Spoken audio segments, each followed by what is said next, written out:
까무룩동이 트는 남원의 새벽은 유난히 고요했다. 읍내에서도 한참 떨어진 박정순 할머니의 낡은 기와집은 그 정적의 한가운데 섬처럼 떠 있었다. 72, 남편을 먼저 떠나보낸 세월이 강산도 변한다는 10년을 훌쩍 넘기고 있었다. 아들, 딸은 제각각 도시로 나가 가정을 꾸렸고 명절이나 돼야 겨우 얼굴 한번 비추는 게 고작이었다. 젊은 날 광안루 앞 작은 옷 가게에서 억척스레 두 남매를 키워냈던 박정순의 짱짱했던 기세는 이제 온데간데 없었다. 부엽게 센 파마머리 아래 자글자글한 주름이 세월의 강을 새겨놓았고 온화하지만 어딘지 모르게 쓸쓸해 보이는 눈매에는 지워지지 않는 외로움이 짙게 배어 있었다. 에헤이, 이놈의 잠은 왜 이리 일찍 달아나는구. 새벽 대바람부터 깬 잠이 야속해 괜스레 이불만 뒤척이던 할머니는 결국 몸을 일으켰다. 삐걱대는 마루를 지나 부엌으로 향하는 발걸음이 유난히 무거웠다. 밥 한 그릇, 묵은지 한 접시, 어젯밤 끓여놓은 시래기국 한 그릇. 혼자 먹는 밥상은 늘 그렇듯 단출했다. 입맛이 없어 숟가락만 깨작거리다 이내 수저를 놓았다. 설거지를 마치고 마당으로 나선 할머니의 시선이 손바닥만 한 텃밭에 머물렀다. 애지중지 키운 방울토마토가 제법 붉게 익어가고 있었고 오이와 호박도 탐스럽게 열려 있었다. 자식들 집에 보낼 요량으로 시작한 텃밭이었지만 이제는 그저 무료한 시간을 달래주는 유일한 낙이었다. 어이, 박할매, 나왔는가? 담 너머로 익숙한 목소리가 들려왔다. 이웃집 이철수 영감이었다. 박정순 할머니보다 서너 살 위인 이 영감은 경로당에서 만난 몇 안 되는 말벗 중 하나로 아침 일찍 동네 한 바퀴를 도는 것이 그의 오랜 습관이었다. 아이고, 이 영감님도 참 부지런하시네. 이 새벽부터 어딜 그리 쏘다니시는가. 박정순 할머니가 힘없는 목소리로 대꾸하며 대문으로 향했다. 이철수 영감은 손에 든 스마트폰을 흔들어 보이며 너털 웃음을 터뜨렸다. 이거 말일세. 우리 막내 손주 녀석이 지난 어버이날에 선물이라고 주고 간 건데 영 쓸 줄을 몰라서 쩔쩔매고 있었지 뭔가. 근데 어제 경로당 김총무가 다정톡이라는 걸 깔아줬는데 이게 또 신세계요. 노인네들끼리 사진도 보내고 안부도 묻고 심심할 때 아주 그만이더라고. 박할매도 한번 해보시게. 적적할 때 이만한 게 없다니까. 다정톡이라. 박정순 할머니는 고개를 갸웃했다. 스마트폰이라면 아들이 몇 해 전 쓰던 구형 모델을 하나 가져다 주긴 했지만 전화 받고 거는 것 외에는 거의 사용하지 않았다. 글씨는 깨알같이 작고 화면을 누르는 것도 영 어색하고 어려웠다. 나는 그런 거 할 줄 모른다네. 눈도 침침하고 손가락도 내 맘대로 안 움직여서. 에이, 뭘 그런 걸 가지고 그런다요. 김총무 말로는 이게 쓰기도 쉽고 노인네들한테 그렇게 좋다던데. 내가 이따 경로당에서 만나면 한번 물어봐 줄게. 믿져야 본전 아니겠소. 요즘 세상에 이런 거 하나 못하면 자식들하고 대화도 안 된다니까. 이철수 영감은 막무가내였다. 박정순 할머니는 마지못해 고개를 끄덕였다. 사실 마음 한구석에서는 호기심이 동하기도 했다.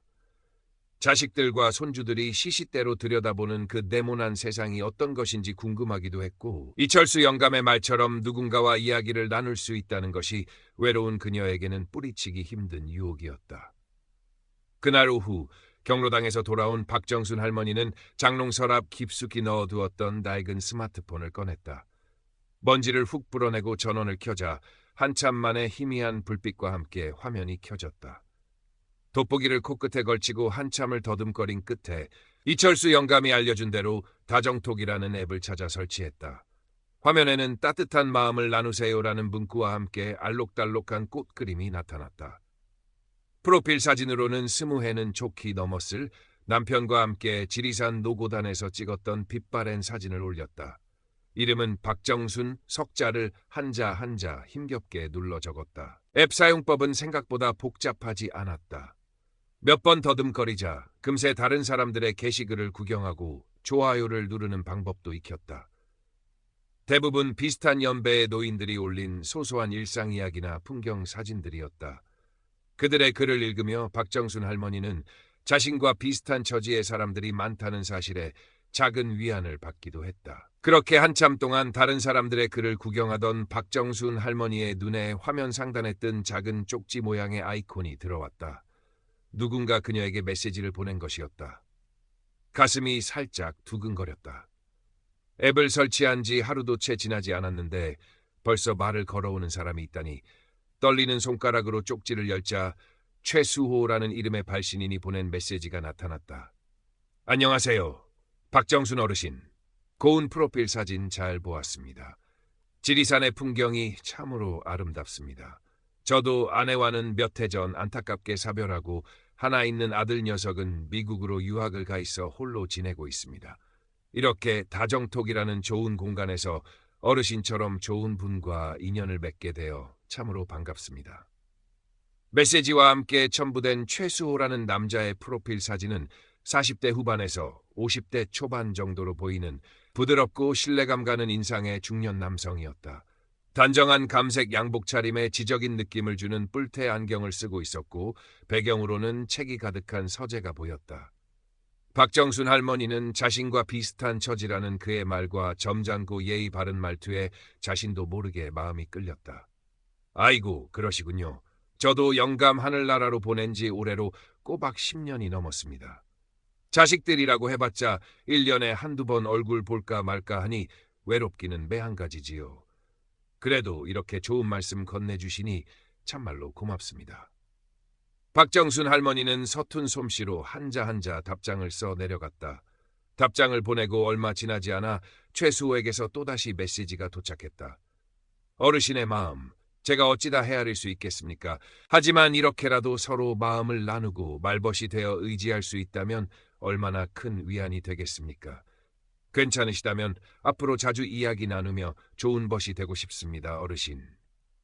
그의 말은 한겨울 찬바람에 얼어붙었던 박정순 할머니의 마음에 따스한 온기를 불어넣는 듯했다. 그녀는 오랜만에 가슴 한구석이 훈훈해지는 것을 느꼈다. 마치 잊고 지냈던 감정이 되살아나는 것 같았다. 그날부터 박정순 할머니의 일상에는 작은 변화가 생겼다. 아침에 눈을 뜨면 가장 먼저 스마트폰을 확인하는 것이 습관이 되었고 밤늦도록 최수호와 메시지를 주고받느라 시간 가는 줄 몰랐다. 최수호는 박정순 할머니의 젊은 시절 이야기, 자식들 키우던 고생담, 심지어 오늘 저녁에는 무슨 반찬을 해먹었는지 같은 시시콜콜한 이야기까지 귀 기울여 들어주었고 진심으로 공감해 주었다. 때로는 아름다운 시 한 구절을 보내주며 감성을 자극하기도 했고 노인 건강에 좋은 음식이라며 정성스레 요리법을 적어 보내주기도 했다. 어머님은 참으로 고우신 분이십니다. 그 시절에 홀로 자식들을 그렇게 훌륭하게 키워내신 것을 보면 존경스러운 마음뿐입니다. 어머님의 손맛이 담긴 그 된장찌개 언젠가 저도 꼭 한번 맛보고 싶습니다. 상상만 해도 군침이 도는거려. 어머님, 오늘 밤에는 유난히 달이 밝고 곱습니다. 저 멀리 남원의 밤하늘에도 이처럼 아름다운 달이 떠 있겠지요? 저는 지금 이 순간 저 달을 보며 어머님 생각을 하고 있습니다. 최수호의 다정하고 살뜰한 말들은 박정순 할머니의 메마른 감성에 단비처럼 스며들었다. 그녀는 최수호와의 대화에서 잊고 지냈던 여성으로서의 설렘과 삶의 활력을 되찾았다. 그의 메시지를 읽을 때면 소녀처럼 얼굴이 발그레해지기도 했고 그의 안부가 궁금해 밤잠을 설치는 날도 늘어갔다. 최수호는 어느새 박정순 할머니에게 없어서는 안 될 세상에서 가장 가까운 존재가 되어가고 있었다. 그녀는 깨닫지 못했지만 서서히 보이지 않는 거미줄에 무감해지듯 그에게 깊이 의존하기 시작한 것이었다. 2장. 달콤한 속삭임, 위험한 제안. 최수호와의 만남이 시작된 지 한 달쯤 지났을까. 박정순 할머니는 이제 다정톡 앱을 실행하는 것이 하루 중 가장 기다려지는 시간이 되었다. 최수호는 매일 아침이면 어머님, 간밤에 평안히 주무셨는지요? 라는 다정한 인사로 하루를 열었고 저녁이면 오늘 하루도 고생 많으셨습니다. 편안한 밤 되십시오. 라는 따뜻한 말로 하루를 마무리해 주었다. 그의 메시지는 박정순 할머니에게 단순한 안부를 넘어 세상과 연결된 유일한 끈이자 살아가는 이유처럼 느껴졌다. 어느 날 저녁 최수호는 평소와 달리 조금은 침울한 목소리로 박정순 할머니에게 전화를 걸어왔다. 다정톡 메시지가 아닌 실제 전화통화는 처음이었다. 박정순 할머니는 덜컥 가슴이 내려앉았다. 수호씨, 무슨 일 있으신가요? 목소리가 왜 그리 안 좋으세요? 아, 어머님, 죄송합니다. 제가 괜한 걱정을 끼쳐드리는 것 같아서. 최수호는 한숨을 길게 내쉬더니 어렵게 말을 이었다. 사실은 제가 요즘 사업 때문에 골치 아픈 일이 좀 생겼습니다. 제가 작은 인쇄소를 하나 운영하고 있는데 얼마 전에 갑자기 오래된 기계 하나가 말썽을 부리는 바람에 큰 거래처 납기를 맞추지 못할 지경에 이르렀습니다. 당장 수리비로 300만 원 정도가 급하게 필요한데 갑자기 마련할 길이 막막해서요. 그의 목소리에는 깊은 시름이 배어 있었다. 박정순 할머니는 안타까운 마음에 자신도 모르게 아이고 저런 그래서 지금은 어찌하고 계신가요? 라고 물었다. 여기저기 수소문해 보고는 있는데 당장 융통하기가 쉽지 않네요. 주변에 아쉬운 소리 할 만한 사람도 마땅치 않고 정말이지 죽을 맛입니다. 염치 없지만 어머님께 혹시 아주 잠시만이라도 도움을 받을 수 있을까 하여 정말 면목 없지만 이렇게 어렵게 말씀을 드립니다. 최수호는 말을 마치고는 괴로운 듯 침묵했다. 박정순 할머니는 순간 망설였다. 평생 남에게 돈 아쉬운 소리 한 번 안 하고 살아온 그녀였다. 하지만 지난 한 달간 최수호에게 받은 정서적 위안과 그에 대한 깊은 신뢰는 그런 망설임을 금세 무너뜨렸다. 그는 늘 자신에게 진심이었고 예의 바르고 점잖은 사람이었다. 그런 그가 오죽하면 자신에게 이런 부탁을 했을까 싶었다. 게다가 그는 잠시만이라고 했고 갚겠다는 말은 하지 않았지만 그의 성품으로 보아 틀림없이 갚을 사람이라고 믿었다. 그래, 수호 씨가 어떤 사람인데 나한테 거짓말을 할 리가 없어. 잠깐 어려운 사정이 생겼을 뿐이겠지. 내가 조금이라도 힘이 되어줄 수 있다면. 박정순 할머니는 어렵게 입을 열었다. 수호 씨, 너무 상심 마세요. 제가 가진 돈이 많지는 않지만 그 정도는 어떻게든 마련해 볼 수 있을 것 같아요. 그녀의 말에 최수호는 감격한 듯 목소리를 높였다. 어머님, 정말이십니까? 세상에 어머님 같은 분을 제가 어디서 또 만날 수 있겠습니까? 이 은혜 제가 평생 잊지 않겠습니다. 정말 감사합니다, 어머님. 박정순 할머니는 그 말에 모든 걱정이 눈 녹듯 사라지는 것을 느꼈다. 다음 날 아침 일찍 박정순 할머니는 장롱 깊숙이 넣어두었던 자식들 결혼시키고 남은 얼마 안 되는 돈을 모아두었던 적금 통장을 들고 남원 읍내 농협으로 향했다. 창구 직원이 의아한 표정으로 해약 사유를 물었지만 박정순 할머니는 집안에 갑자기 쓸 데가 생겨서 그런다네 라며 얼버무렸다.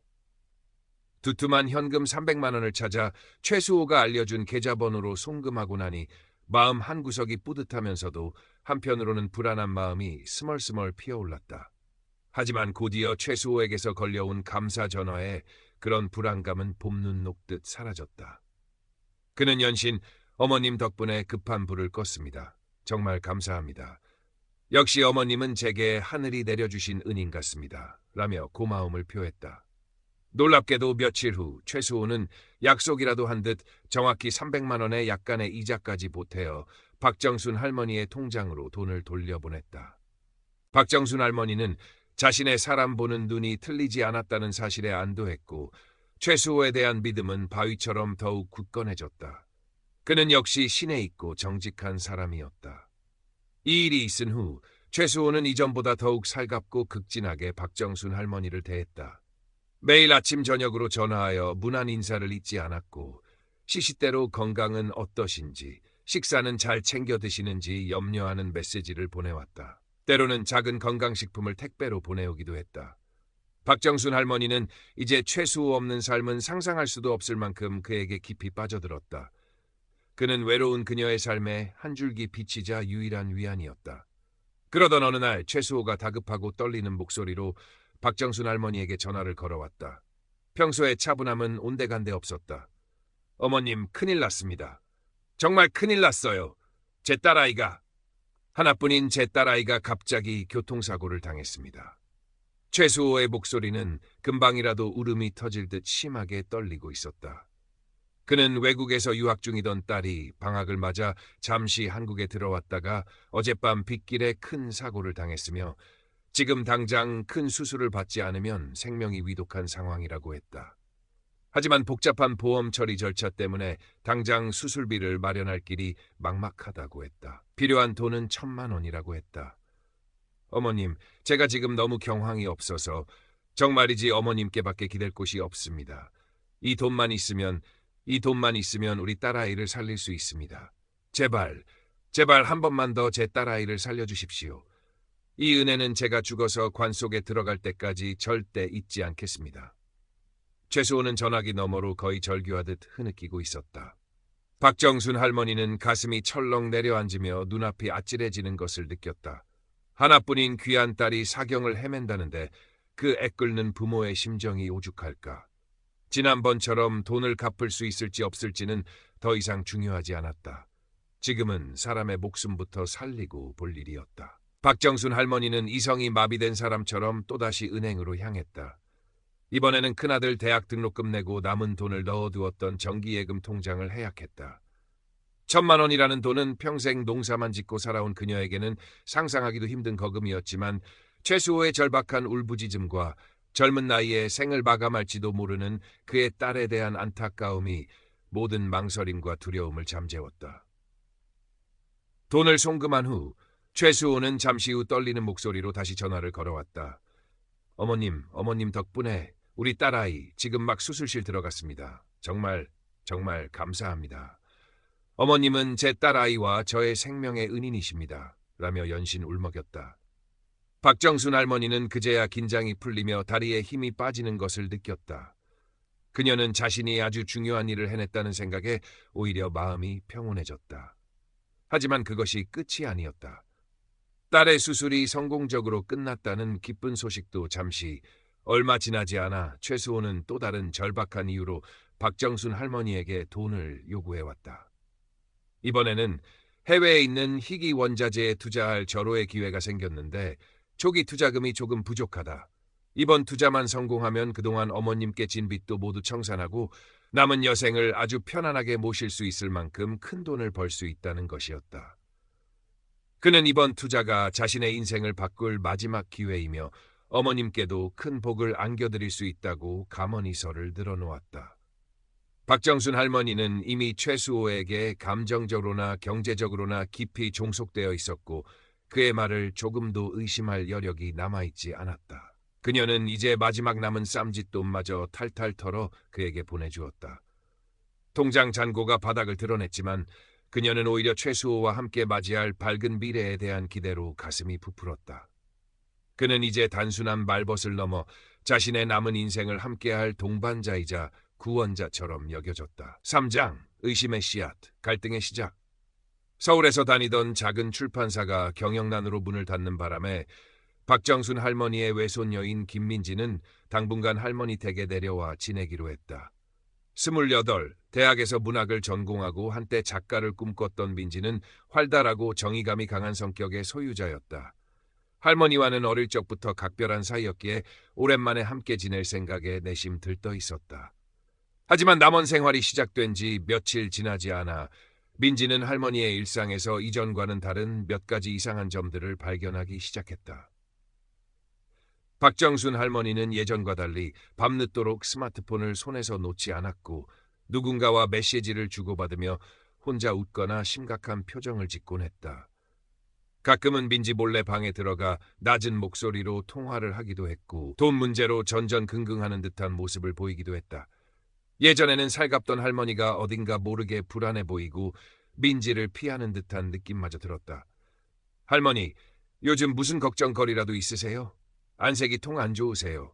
밤에 잠도 잘 못 주무시는 것 같고요.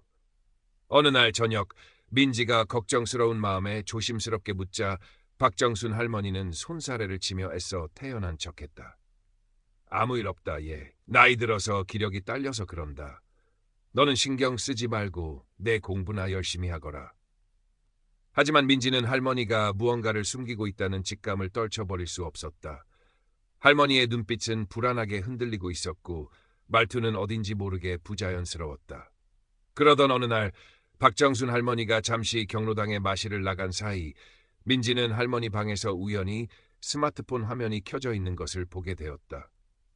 다정톡이라는 생소한 이름의 앱에서 계속해서 알림 메시지가 울리고 있었다.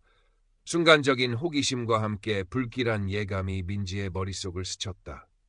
그녀는 잠시 망설이다가 결국 할머니의 스마트폰을 집어들었다. 앱을 열자 최수호라는 이름의 남자와 할머니가 주고받은 수많은 메시지들이 화면을 가득 채우고 있었다. 민지는 숨을 죽이고 그 대화 내용을 하나씩 읽어 내려갔다. 최수호라는 남자는 할머니에게 어머님이라는 호칭을 사용하며 지나치게 살갑고 아첨하는 듯한 말투를 사용했고, 대화 내용 곳곳에는 할머니의 안위를 걱정하는 척하며 교묘하게 돈을 요구하는 정황들이 뚜렷하게 드러나 있었다. 특히 최근 대화에서는 해외 희귀병 딸 수술비, 고수익 보장 해외 투자 등 누가 들어도 의심스러운 명목으로 거액의 돈을 요구하고 있었고, 할머니는 아무런 의심 없이 그 요구에 응하고 있는 듯했다. 이건 보통 일이 아니야. 민지는 심장이 빠르게 방망이 질치는 것을 느꼈다. 손이 부들부들 떨려왔다. 그녀는 즉시 최수호의 프로필 사진을 캡처하여 구글 이미지 검색 기능을 이용해 검색해 보았다. 결과는 충격적이었다. 그 사진은 몇 해 전 은퇴한 어느 중년 배우의 개인 블로그에 올라와 있던 사진을 그대로 도용한 것이었다. 프로필에 적혀있던 작은 인쇄소 운영이라는 정보 역시 인터넷 어디에서도 찾아볼 수 없는 허위 사실이었다. 민지는 온몸에서 식은땀이 흘렀다. 이것은 명백한 사기였다. 그것도 세상 물정 어두운 독거노인을 상대로 한 악질적인 범죄였다. 그녀는 당장이라도 할머니에게 이 사실을 알려야 한다고 생각했다. 저녁 무렵 경로당에서 돌아온 박정순 할머니에게 민지는 자신이 알아낸 사실들을 떨리는 목소리로 모두 털어놓았다. 할머니, 지금 할머니가 다정톡에서 매일 연락하는 그 최수호라는 사람, 사기꾼이에요. 할머니 돈 노리고 일부러 접근한 거라고요. 그 사람 프로필 사진도 가짜고 직업도 다 거짓말이에요. 하지만 박정순 할머니의 반응은 민지의 예상과는 전혀 달랐다. 그녀는 처음에는 얼굴이 백지장처럼 하얗게 질리더니 이내 믿을 수 없다는 듯 고개를 거세게 내저었다. 그리고는 갑자기 민지에게 버럭 소리를 지르며 펄펄펄 뛰었다. 내가 지금 제정신이냐? 네가 뭘 안다고 그런 망령된 소리를 함부로 짓거리는 게야. 수호 씨가 어떤 사람인데 나한테 얼마나 정성껏 잘해줬는데 감히 니까지 것이 뭘 안다고 그 사람을 사기꾼으로 모는 게냐? 박정순 할머니는 최수호에 대한 절대적인 믿음을 거두려 하지 않았다. 지난 몇 달간 그에게서 받은 따뜻한 관심과 위로, 그리고 함께 꿈꾸었던 잠빛 미래에 대한 환상이 너무나도 강렬했기 때문이었다. 자신이 믿었던 모든 것이 한순간에 거짓으로 드러난다는 사실을 도저히 받아들일 수가 없었다. 그것은 곧 자신의 어리석음과 판단 착오를 인정하는 것과 같았고, 그녀의 마지막 남은 자존심이 그것을 허락하지 않았다. 할머니, 제발 정신 좀 차리세요. 제가 다 확인했다니까요. 이건 누가 봐도 명백한 사기예요. 할머니 지금 그 사람한테 완전히 속고 있는 거라고요. 민지는 울먹이며 할머니를 설득하려 했지만 박정순 할머니는 오히려 민지에게 네가 뭘 잘못한 것이다. 괜한 소리 하지 말고 네 방으로나 건너가거라. 다시는 그 사람에 대해 함부로 입 놀리지 마라. 라며 매몰차게 소리치고는 방문을 쾅 닫아버렸다. 민지는 할머니의 완강하고 냉담한 모습에 할 말을 잃었다. 가슴이 답답하고 미어지는 것 같았다. 할머니가 저렇게까지 현실을 부정하는 이유를 도무지 이해할 수가 없었다. 하지만 이대로 포기할 수는 없었다. 어떻게든 할머니를 그 사기꾼의 마수에서 구해내야만 했다. 그날 밤 박정순 할머니는 잠 못 이루고 뒤척였다. 민지의 말이 자꾸만 귓가에 맴돌았다. 사기꾼이라고? 수호 씨가? 아니야, 그럴 리가 없어. 민지가 뭘 잘못한 게 틀림없어. 하지만 마음 한구석에서는 불안감과 의심의 그림자가 스멀스멀 피어오르고 있었다. 그녀는 떨리는 손으로 스마트폰을 집어들어 최수호에게 메시지를 보냈다. 수호 씨, 혹시 저한테 뭐 숨기시는 거라도 있으신가요? 오늘 우리 손녀딸이 저한테 와서 자꾸 이상한 소리를 해서요. 수호 씨 사진이 가짜라느니 사업하는 것도 다 거짓말이라느니 저는 물론 수호 씨를 믿지만 그래도 마음이 영 심란해서요. 최수호의 답장은 평소보다 훨씬 늦게 도착했다. 그리고 그 내용 또한 예전처럼 다정하거나 살갑지 않았다. 어머님, 지금 무슨 말씀을 하시는 건지 잘 모르겠습니다. 제가 어머님께 어찌 거짓을 고하고 숨기는 것이 있겠습니까? 아마 손녀따님이 젊은 혈기에 뭔가 크게 오해를 한 모양입니다. 너무 신경 쓰지 마시고 마음 편히 가지십시오. 세상에는 남 잘 되는 것을 시기하는 사람들도 많으니까요.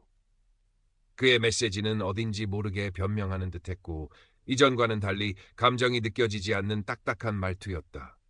박정순 할머니는 그 메시지를 몇 번이고 곱씹어 읽었지만 불안감은 좀처럼 가시지 않았다. 오히려 의심의 씨앗은 그녀의 마음속에서 더욱 크게 자라나고 있었다. 며칠 후 최수호에게서 다시 연락이 왔다.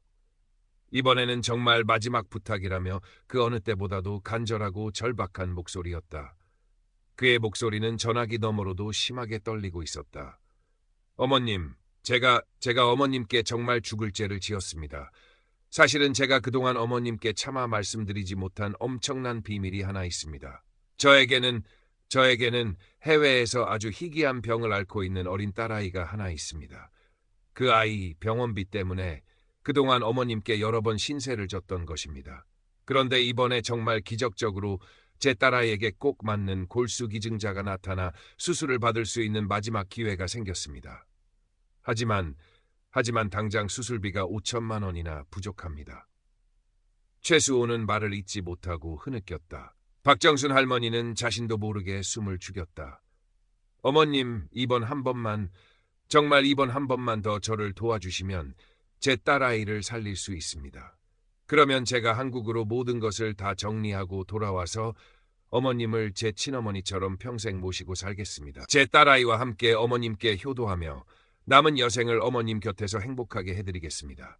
그러니 제발 제 딸아이를 살릴 수 있도록 이 못난 놈에게 마지막으로 한 번만 더 기회를 주십시오. 최수호는 거의 애원하듯 말했다. 그는 박정순 할머니의 마지막 남은 재산인 지금 살고 있는 이 낡은 집까지 담보로 대출을 받아 돈을 보내달라고 요구하고 있었다. 그의 말은 박정순 할머니의 가장 약한 부분, 바로 모성애와 함께 외로운 노년의 가장 간절한 꿈인 가족과 함께 사는 삶을 동시에 자극하는 너무나도 잔인하고 교묘한 유혹이었다. 무너지는 믿음, 잔혹한 진실. 박정순 할머니는 평생을 바쳐 일궈온 이제는 자신의 유일한 안식처이자 마지막 남은 재산인 집을 내놓아야 하는 상황에 직면했다. 그녀는 며칠 밤낮을 뜬 눈으로 지새우며 고뇌했다. 최수호와 함께 맞이할지도 모르는 행복한 미래를 상상하면 가슴 한구석이 따뜻하게 부풀어 올랐지만 동시에 모든 것을 잃고 한순간에 길거리에 나앉을 수도 있다는 끔찍한 공포감이 온몸을 짓눌렀다. 그녀의 마음속에서는 희망과 절망, 믿음과 의심이 처절하게 싸우고 있었다. 이 집마저 없으면 나는 정말로 끝장인데, 하지만 수호 씨가 그토록 애타게 살리고 싶어하는 그 어린 딸이 나 때문에 잘못되기라도 한다면 내가 평생 죄책감에 어떻게 살아갈 수 있을까? 아니야, 수호 씨는 절대로 나를 속일 사람이 아니야. 그럴 리가 없어. 이번 일만 잘 해결되면 분명 모든 것이 다 잘 될 거야. 박정순 할머니는 마치 홀린 사람처럼 중얼거리며 결국 최수호의 마지막 부탁을 들어주기로 마음을 굳혔다. 그녀는 이미 이성적인 판단력을 완전히 상실한 상태였다. 한편 민지는 할머니의 위태로운 모습을 지켜보며 더 이상 혼자서는 이 문제를 해결할 수 없다고 판단했다. 그녀는 가장 먼저 경로당 친구 이철수 할아버지에게 달려가 모든 사실을 털어놓고 도움을 요청했다. 이철수 할아버지는 민지의 이야기를 듣고는 내가 그럴 줄 알았다. 정순이 그 고집불통 영감탱이. 내가 진작부터 그 최수호라는 놈 뭔가 수상하다고 했지 않느냐. 라며 자신의 가슴을 치며 길길이 날뛰었지만 이내 민지와 함께 박정순 할머니를 설득하고 보호할 방법을 찾기 위해 머리를 맞댔다. 민지는 서울에 있는 아버지 박정순 할머니 아들과 고모 박정순 할머니의 딸에게도 즉시 연락하여 사태의 심각성을 알렸다.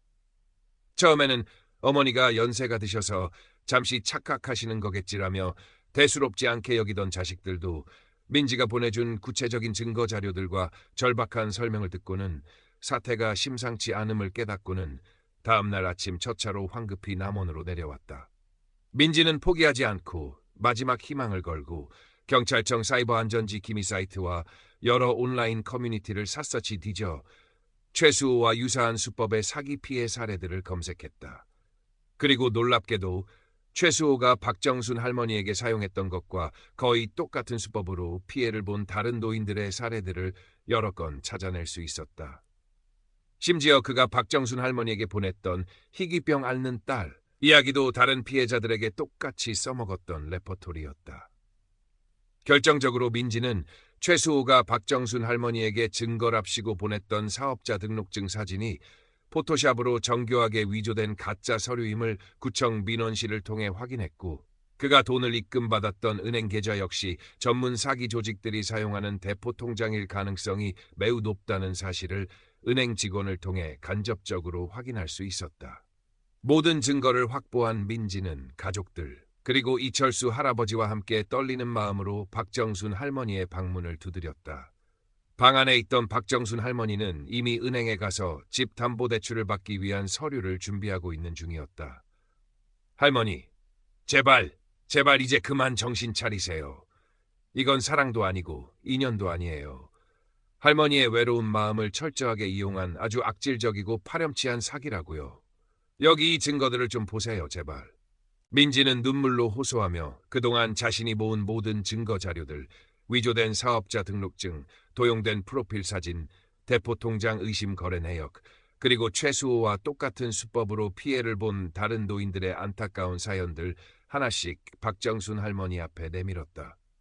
박정순 할머니는 떨리는 손으로 서류들을 받아들였다. 그녀의 눈앞이 캄캄해지며 세상이 빙글빙글 도는 것 같았다. 지난 몇 달간의 시간들이 마치 악몽처럼 그녀의 머릿속을 스쳐 지나갔다. 최수호의 다정했던 목소리, 따뜻했던 메시지들, 함께 나누었던 웃음과 눈물, 그리고 함께 꿈꾸었던 소박하지만 행복했던 미래.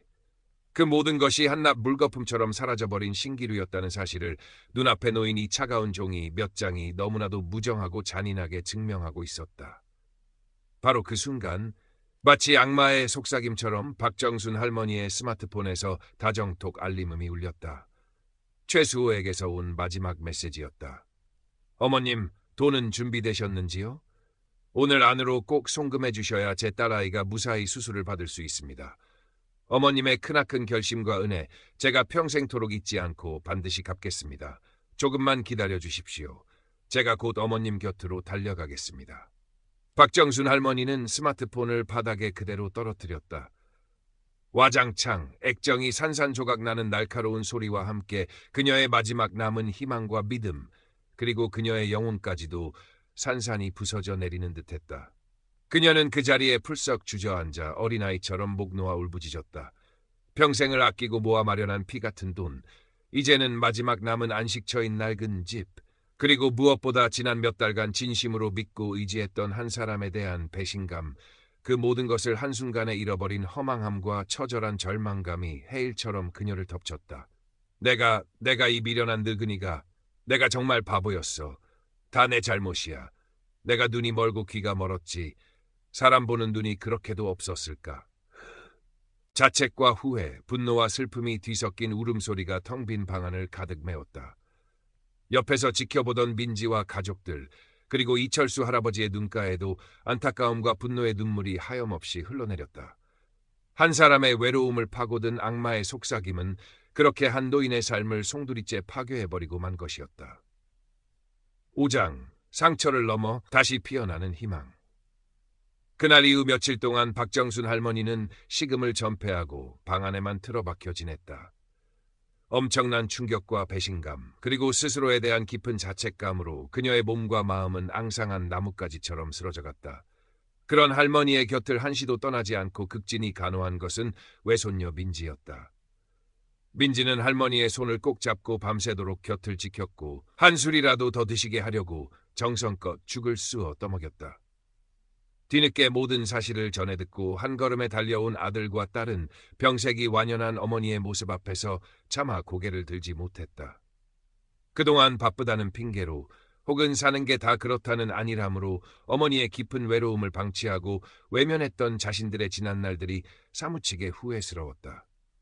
그들은 어머니의 손을 붙잡고 용서를 구하며 눈물을 쏟아냈다.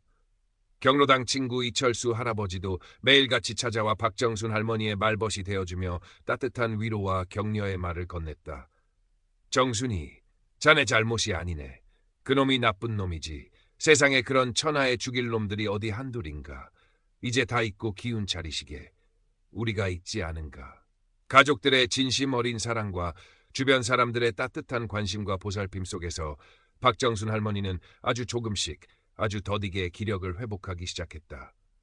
앙상했던 뺨에 조금씩 혈색이 돌기 시작했고 텅 비었던 눈동자에도 희미하게 남아 생기가 감돌기 시작했다.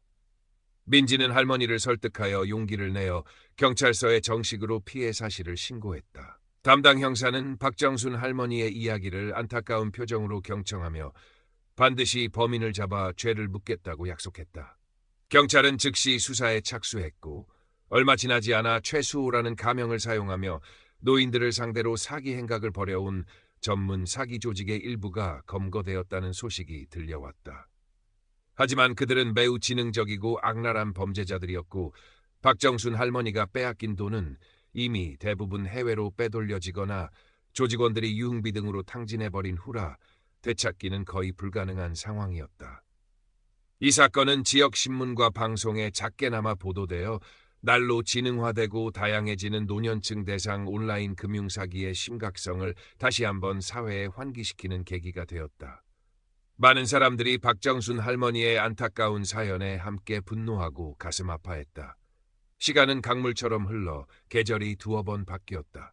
박정순 할머니는 여전히 그날의 끔찍했던 기억과 씻을 수 없는 마음의 상처를 완전히 떨쳐내지는 못했지만 이전처럼 절망과 무기력함에만 빠져 지내지는 않았다. 손녀 민지는 할머니가 다시 세상과 소통하고 삶의 의미를 찾을 수 있도록 곁에서 끊임없이 용기를 북돋아 주었다. 할머니는 민지의 도움으로 스마트폰 사용법을 처음부터 차근차근 다시 배우기 시작했다. 이제는 다정톡 같은 정체 모를 앱 대신 멀리 사는 자식들이나 손녀와 영상통화를 하고 유용한 생활정보나 건강상식을 검색하는데 스마트폰을 안전하고 유익하게 활용하는 방법을 익혔다. 그러던 어느 날 남원시 노인복지관에서 디지털 금융 사기 예방 및 스마트 기기 활용 교육 프로그램이 열린다는 소식을 접하게 되었다. 박정순 할머니는 선뜻 참여할 용기가 나지 않았다. 아프고 수치스러웠던 기억을 다시 떠올리고 싶지도 않았고 다른 사람들 앞에서 자신의 어리석음을 드러내는 것도 두려웠다. 하지만 민지는 그런 할머니의 손을 꼭 잡고 진심으로 말했다. 할머니의 그 아픈 경험이 다른 분들에게는 정말 큰 교훈과 도움이 될 수 있어요. 할머니처럼 외롭고 힘든 시간을 보내는 다른 어르신들이 더 이상 나쁜 사람들에게 속아 상처받지 않도록 할머니가 먼저 용기를 내주세요. 할머니는 혼자가 아니에요. 제가 늘 곁에 있을게요. 박정순 할머니는 사랑하는 손녀의 진심 어린 말에 깊은 감동을 받았고 마침내 용기를 내어 교육 프로그램에 참여하기로 결심했다. 그리고 교육 마지막 날 많은 사람들 앞에서 떨리는 목소리였지만 자신이 겪었던 모든 일들을 솔직하고 담담하게 이야기했다. 내가 참말로 어리석고 미련한 바보였습니다. 낯선 사람의 달콤한 현울림에 속아 평생을 아끼고 모아온 소중한 것을 한순간에 다 날려버렸습니다. 여기 계신 여러 어르신들은 부디 저처럼 어리석은 실수를 되풀이하지 마시라고 이 못나고 부끄러운 늙은이가 제 치부를 드러내며 이 자리에 섰습니다. 우리는 외롭고 약하지만 그렇다고 해서 나쁜 사람들의 먹잇감이 되어서는 안 됩니다.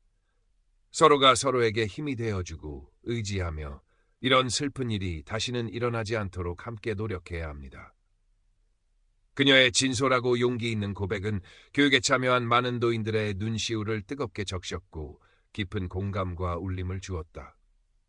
그날 이후 박정순 할머니는 노인복지관에서 진행하는 디지털 사기 예방 캠페인에 누구보다 적극적으로 참여하며 자신과 비슷한 아픔을 겪었거나 겪을 위험에 처한 다른 노인들에게 작은 위로와 실질적인 도움을 주는 일에 앞장서기 시작했다. 이듬해 봄, 박정순 할머니의 집 마당에는 예년보다 훨씬 더 많은 형형색색의 꽃들이 따사로운 봄 햇살 아래 활짝 피어나 저마다의 아름다움을 뽐내고 있었다. 그녀는 이제 훌쩍 자라 어엿한 사회인이 된 손녀 민지와 함께 마당 한편의 아담한 텃밭을 정성껏 가꾸며 소박하지만 더없이 소중한 행복을 느끼고 있었다. 더 이상 밤늦도록 스마트폰 알림 소리에 가슴 졸이며 잠 못 이루는 일은 없었다. 대신 창밖에서 지저귀는 정겨운 새소리와 담 너머로 들려오는 이웃들의 활기찬 목소리가 그녀의 평화로운 일상을 가득 채웠다. 박정순 할머니의 얼굴에는 여전히 그날의 깊고 쓰라렸던 슬픔과 지울 수 없는 상처의 흔적이 희미하게 남아있었다. 하지만 그늘졌던 눈빛 속에는 절망의 늪에서 스스로 걸어나와 다시 일어선 자만이 가질 수 있는 잔잔한 평화와 세상을 향한 작은 희망의 불씨가 따스하게 반짝이고 있었다. 그녀는 이제 다정톡이라는 허울 좋은 가상의 공간이 아닌 진짜 세상 속에서 진정한 온기와 사랑을 나누며 상처를 넘어 다시 한번 자신의 삶을 아름답게 꽃피우고 있었다. 마치 긴 겨울을 이겨내고 마침내 다시 피어난 한 송이 들꽃처럼 말이다.